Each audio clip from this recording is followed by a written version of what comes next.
White House Press Secretary Karine Jean-Pierre snapped at a reporter who inquired about what the president would do with regards to Hunter Biden's potential charge. Here's the exchange from Thursday's press briefing. Let's watch. From a presidential perspective, is there any possibility that the president would end up pardoning his son?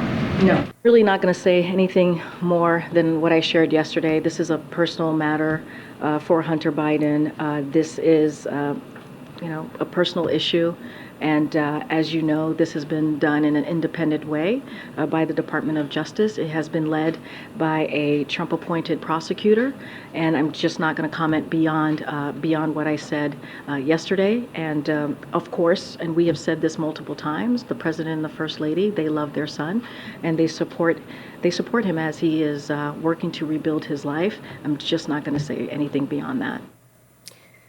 Jean-Pierre said there that the president and the first lady love his son and are giving him space to work out his personal affairs. Meanwhile, Hunter Biden's plea may be on hold, but the GOP isn't letting up. Republican Congressman Tim Burchett and a CNN anchor got into a bit of a tiff on air after he defended his party's ongoing inquiry. Here is that exchange.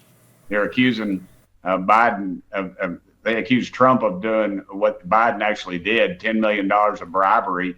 And they fired a guy. I mean, you can follow the money, ma'am. And these are FBI informants. These are FBI. Right, but it has to be proven. There has to be some proof. You can't just say it happened. There has to be some proof, right? Well, what was the dossier on Trump?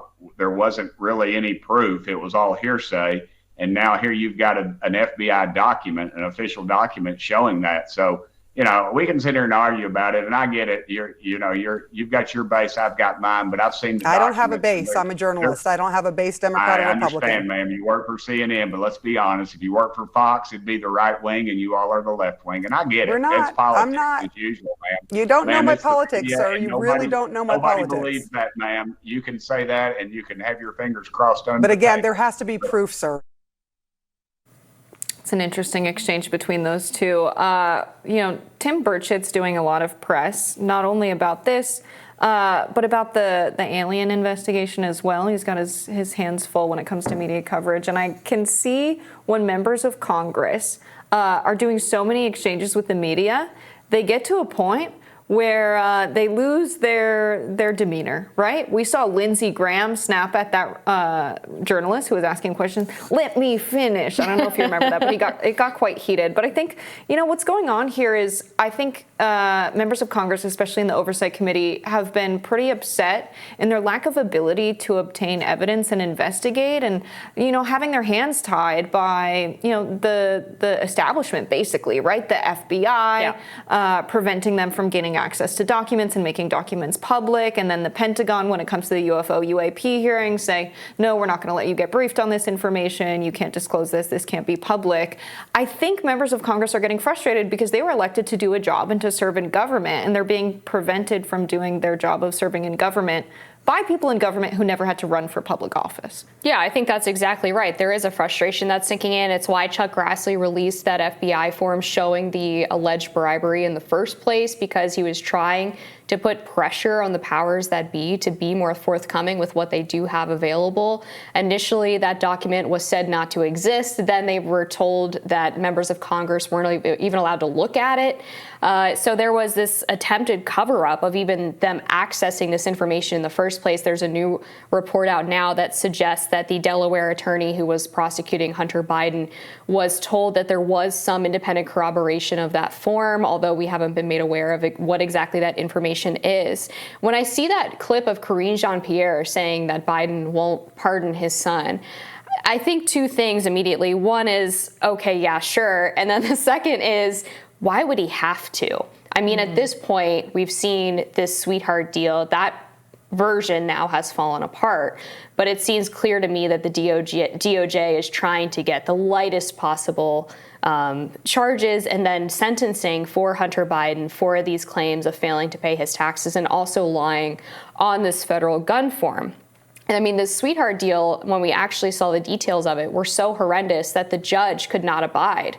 The deal supposedly not only allowed Hunter Biden to avoid jail time by pleading guilty to the tax charges, and they would basically dismiss the federal gun charge, but it also exempted him from prosecution related to any of the facts in that case. What are the facts in this case? They consist of the fact that Hunter Biden served on the board of a Ukrainian energy company and a Chinese private equity fund. The facts say that he earned substantial income from domestic business interests and from China and Ukraine and Romania. So if those are the facts that you're not allowed to prosecute him on with anything related to those issues, you've basically given him carte blanche exemption from any other bribery allegation, anything related to FARA, failing to register as a foreign agent.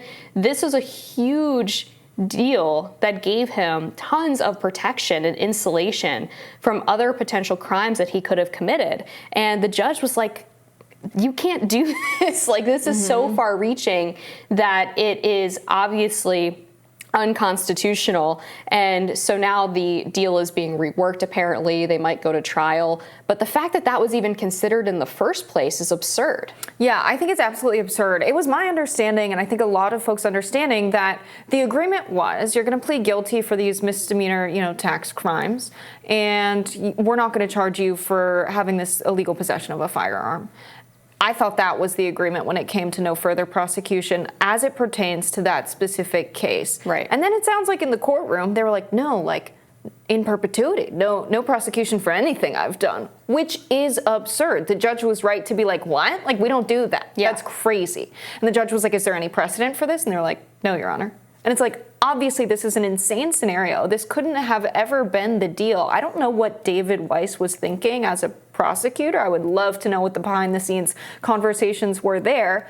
But if we take a step back and we think about, what Burchett could do, let's look at the facts of the case, right? You have Hunter Biden on the board of Burisma. You have him getting paid, I think the figure is $83,000 a month. It's cut in half 2 months after Vice President Biden is out of office, Hunter Biden's father. We have heard of this transaction of money, $5 million to Biden, $5 million, to Dad Biden and Hunter Biden, so $10 million total. There has to be a paper trail there, even if there's not. The fact that there is a scenario where Biden, as vice president, could have said, I'm not giving $1 billion to Ukraine unless they take down the prosecutor, Viktor Shokin, who was prosecuting Burisma at the time. Mykola Zlochevsky is rumored to have said that the reason Hunter Biden's on the board is to make things easier for Burisma. What happens? Viktor Shokin is no longer the prosecutor. Burisma doesn't get prosecuted. I mean, just those details alone. You don't really need the paper trail for the $5 million to say, there's some very clear corruption happening at the highest level in the United States, or just that it's possible legally. Use your power as the legislator to impose a checks and balances on the executive branch, write some legislation that would have a further vetting process to prevent things like this from happening. Yeah, there's incredibly strong circumstantial evidence as is. And Republicans are now talking about starting an impeachment inquiry, which would, I guess, potentially give them more broad powers in order to investigate some of these allegations. And on your point about the deal, how we all thought it was just basically trading charges. Yeah. That's what the DOJ intended for us to believe, because the judge apparently didn't even see the aspect of this deal, which is paragraph 15, that did exempt him from other prosecutions, other charges related to these facts in this case, until basically the day of the hearing. I mean, the judge says, I didn't get a copy of paragraph 15 of the agreement, but the parties provided me with a copy of that agreement prior to the hearing, so that's what I'm going to quote from. Why on earth did the judge coincidentally receive every part of the plea deal except for paragraph 15 until right before? And it's because they were obviously trying to sneak it in. And the judge basically caught them with their pants down, because he asked the DOJ, well, does this exempt Hunter Biden from FARA, from failing to register as a foreign agent type charges? And they said, well, no, actually, we could get him on that. And then naturally, Hunter Biden's team, which believed that FARA was covered under this plea deal, threw up their hands and said, well, wait a second, that's not what we agreed to. So, I mean, everything about this is so shady. There's this ridiculous cover-up involved to try to keep the judge in the dark about the details of this plea deal. And I'm just fascinated to see where these hearings go from here, whether or not they end up going to a trial, because there's so much wrong with everything the DOJ was trying to do here. I suspect that it probably wasn't David Weissman. I think that this was probably coming from higher up, because I just don't see, as you said, how this guy who keeps changing his story on what basically authority he had to bring charges in different states against Hunter Biden would have come up with this scheme all by himself. Yeah, absolutely. I think, best case scenario, what comes out of this is honestly legislation in Congress. We can't do anything now. I know people really want Hunter Biden to do some time for, his crimes. They want to see Hunter Biden do some jail time, it seems. They don't want him to have this kind of plea deal agreement where he avoids jail time for things that a lot of people go to prison for a very long time for. I think, for me, we've always seen people in the highest public office in the United States do corrupt things and get away with it. I think the best way forward now is do your job as a congressman and write some legislation. I think it's very sexy to go and do hits and talk about Hunter Biden right now. And I think our members of Congress are acting a little bit like influencers trying to chase a viral moment and not so much like people who are, governing the country. We definitely need to see more investigation. I'm a fan of legislation. I hope that if they do start this impeachment inquiry, that they continue to follow these threads that the House Oversight Committee has been pulling on, because they've managed to uncover more in the past 6 months to a year than apparently the DOJ has for the past 5 to 10. So fingers crossed that we continue to get to the bottom of this. We'll be back with more Rising after this.